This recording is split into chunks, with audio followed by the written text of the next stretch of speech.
Edward Buchanan, welcome to your In Fashion at SHOWstudio. Thank you so much for coming in all the way from Milan. Thank you very much. Excited to be here. I want to go right back to the beginning. When did fashion, as you understand it, first come into your life? I would have to say church ladies. You know, I was raised in the church.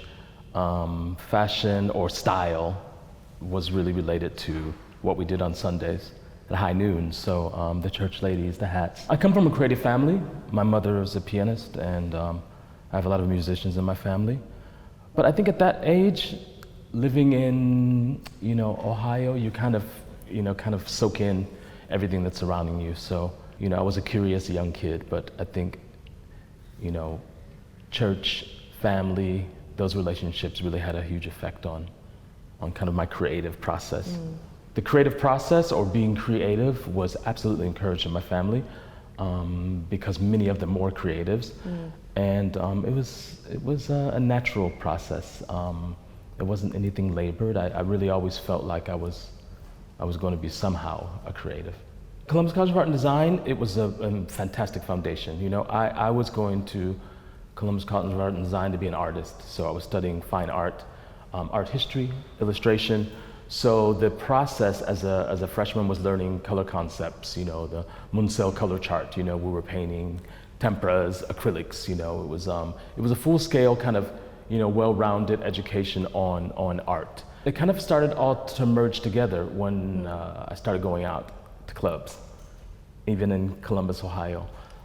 So when I started to go out to clubs, it was really about music, it was really about discovery, it was kind of discovering my sexuality, and that led to going to bars where there was a lot of design and art students that were there. So when you find yourself in creative spaces, you obviously start to understand more or less in terms of style or the direction that's going to take you in. I went into Benetton and I got a job, a retail job, selling clothing so that I can get free sweaters.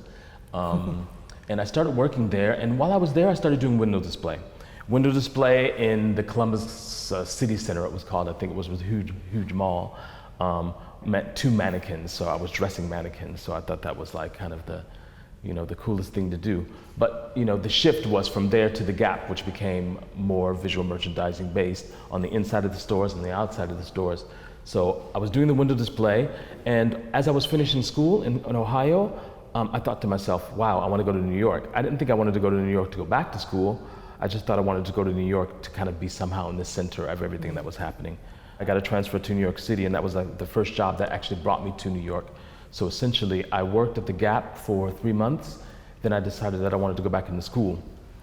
And Parsons School of Design was the thing that I chose because I wanted to go to a design school. And I got accepted on scholarship to Parsons. What kind of jobs were you doing outside of school? Well, I had to work full time, so imagine that I was a full-time student and I was working full time. So after I started at the Gap, I was only at the Gap for like maybe 3 months, and I was in the window, and I remember this guy coming up and knocking on the window, and it was a recruiter from Giorgio Armani. They were opening these stores called Armani Exchange, which later became the AX that we know today, but they were opening stores, so they recruited me immediately. So I started working with Giorgio Armani. This is in my second year. And so I continued working at Giorgio Armani as a visual display person. I was doing showrooms on the inside and the outside, the story that you were telling in the windows, and the budgets were enormous. So we were creating airplanes in the windows, and we were doing all kinds of, there was no limit really, in budget to what we could do in those windows. And in 1995, you joined Bottega Veneta. When you're young and you have your eyes set in that moment on something, I was, my mind was clearly in another place. I was thinking, or Helmut Lang, or Andy Miller-Meester. It really wasn't Bottega Veneta. Bottega Veneta at the time was, these woven handbags that we thought, old ladies carried. It really wasn't a brand that, you were kind of sucked into as a young creative. This is how the connections work. My friend, very close friend, Rodney Patterson, was doing window display. We had a real kind of channel and the visual display and visual merchandising people were really connected, so we knew what everyone else was doing in terms of their gigs and what they were doing. And he was working at Bottega Veneta doing the windows on Madison Avenue. And he told me they were looking for a ready-to-wear designer. So I was finishing school. I had done internships. I did an internship at Michael Kors. I was doing Gap internships. So I was drawing a lot. I was drawing for Donna Karan, so I was doing a lot of illustration. But I didn't really have any hardcore kind of or luxury experience, none at all. I didn't have any 7th Avenue experience. So I kind of went into the store, and I remember specifically going into the Madison Avenue store, and kind of the shelves were a little bit broken down. It was decrepit, and I was like, what the hell am I gonna do here? It was like, I don't know what's gonna happen, but I'm gonna work it out because I need a job and I need to make some money. So I put together this kind of portfolio of a capsule collection, and I approached it at first thinking what could be the accessory to the accessories.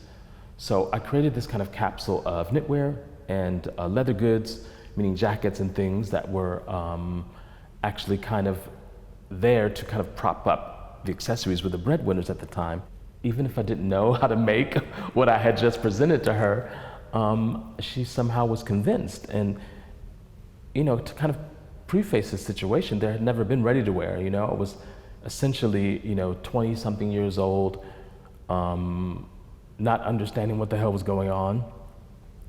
And I was hired to create a ready-to-wear collection for Bottega Veneta. So I got the job, and then I was flying off to Vicenza, not even Milan, I was flying to Vicenza. I arrived at the airport in Venice, and I had long dreadlocks, and I probably had a sweatshirt and jeans on. And the police stopped me immediately when I went through to check my passport. And they were convinced that I had drugs. They were like, just give us the drugs. And I was like, well, I don't have drugs. I don't even smoke. At that time, I didn't even smoke cigarettes. So they took me back. They made me strip down, and they cavity searched me. They held me for hours. I actually had to contact someone from Bottega Veneta to come and get me out of the airport. Released, and I was like, there's something here that's not like it was before. And it was a real eye-opening experience, and it kind of, I think it set me up somehow, mentally speaking, of what my relationship with a foreign country, you know, as an African-American male might be. What I think has been a great service to your period at Bottega, that often it's lesser spoken about than the Mayer era and kind of everyone leading up to kind of Daniel Lee in the recent years. How do you kind of feel about that? Do you feel overlooked? It was a newspaper story that was written about the history of Bottega Veneta. And that meant the story from the beginning, from where it started, how it started, what built it, and then every creative director up into, I think it was up until Daniel when that actually came out. And I read the story. They wrote me out of the story. I wasn't there. And at first I was like, oh, here we go again. You know, I'm so tired of chasing this conversation or trying to force myself into a story that I was physically a part of. There's no bargaining. I was there and I did that job. And then I said, no, fuck it. I'm gonna contact the writer, and I'm gonna contact, who I know very well, her editor, who probably commissioned this project. And I did, and I wrote to them and I said, listen, this is very interesting, you know. I think maybe that if you're a journalist, you have to report. And that means not skipping over certain portions of the story. Because when I read this, I see that you haven't actually done the research in the story. And all of a sudden, when you point that out to them, they're shocked. Oh, I'm so sorry, we didn't do the proper, the apologetic pouring out of them. And it's kind of like, well, why don't you actually do the research beforehand, and then you won't have to be approached about things like that. So this has happened several times. They corrected it, they amended it, they apologized, but after so many years of being always in that position where I have to recount and remind people of the things that I've done, it becomes exhausting. In this space, it becomes exhausting. When we started The Flesh, there was no history. We had the luxury experience, we had the design know-how.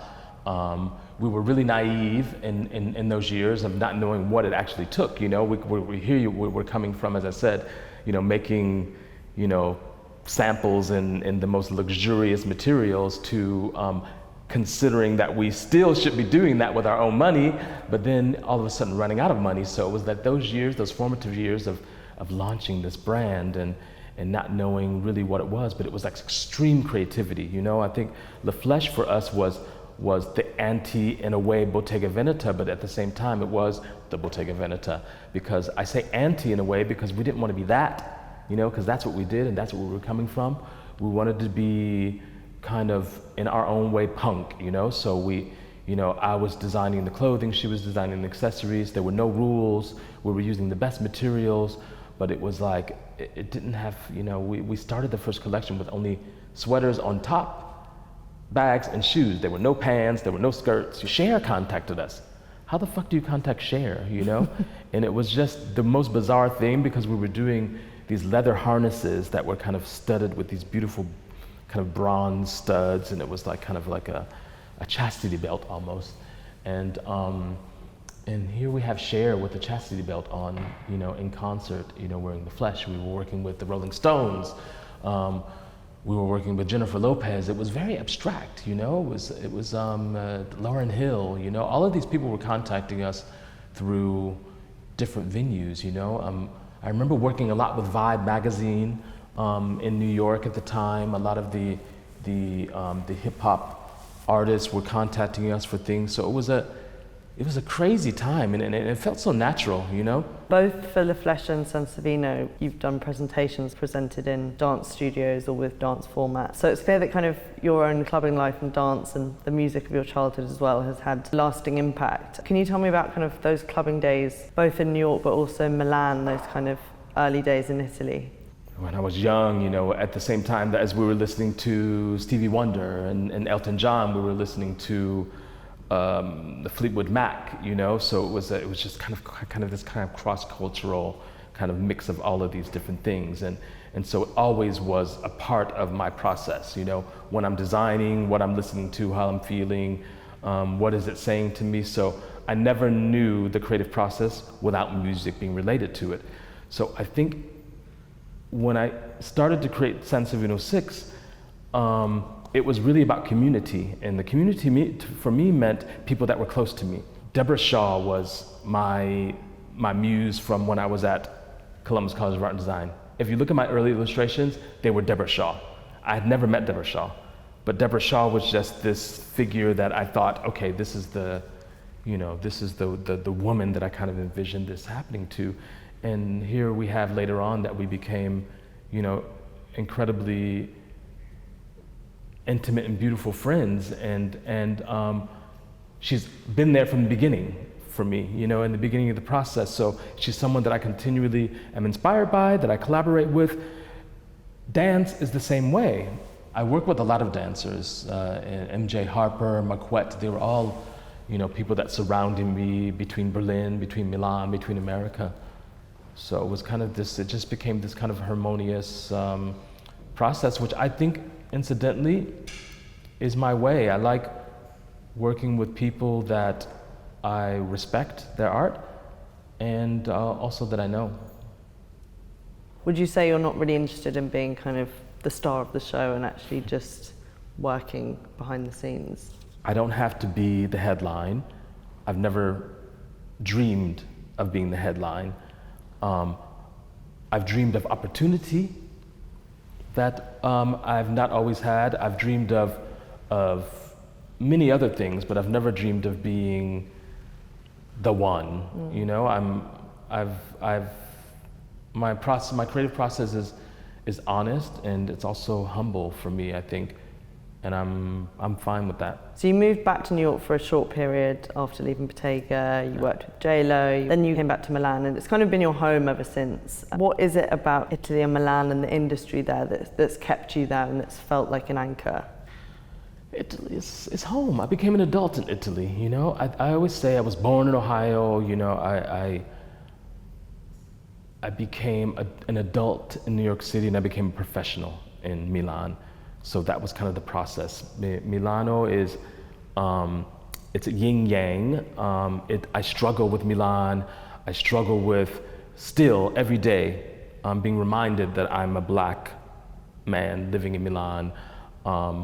I love my process. I love my close friends that I have there. I just can't imagine where else I would be, where I would go. I'm not afraid of the idea of possibly moving somewhere else or going somewhere else, but I'm really, really comfortable being there. And I also think that really right now, in this moment, in this very moment, what I intend on doing is being in the space that I'm comfortable with, that I love, and kind of passing off. I've arrived at that stage where I really want that exchange. I really want to be able to take and kind of formulate everything that I've done and everything that I've experienced and be able to kind of communicate and pass that through to other creatives that look like me.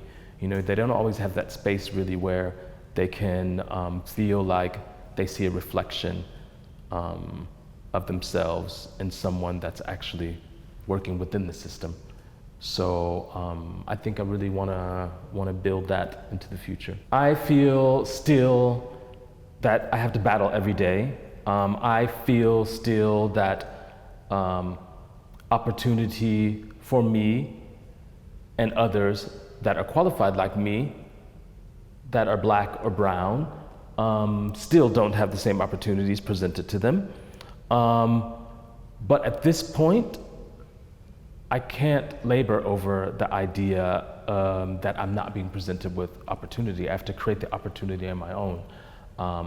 They're really, within the course of my career and in all the years that I've worked in fashion, I've had some incredible allies, I was introduced to Virgil Abloh from Marcelo Burlone. Marcelo Burlone is my friend, my dear friend, and he's always been there. And, Stefano Pilati, and, so,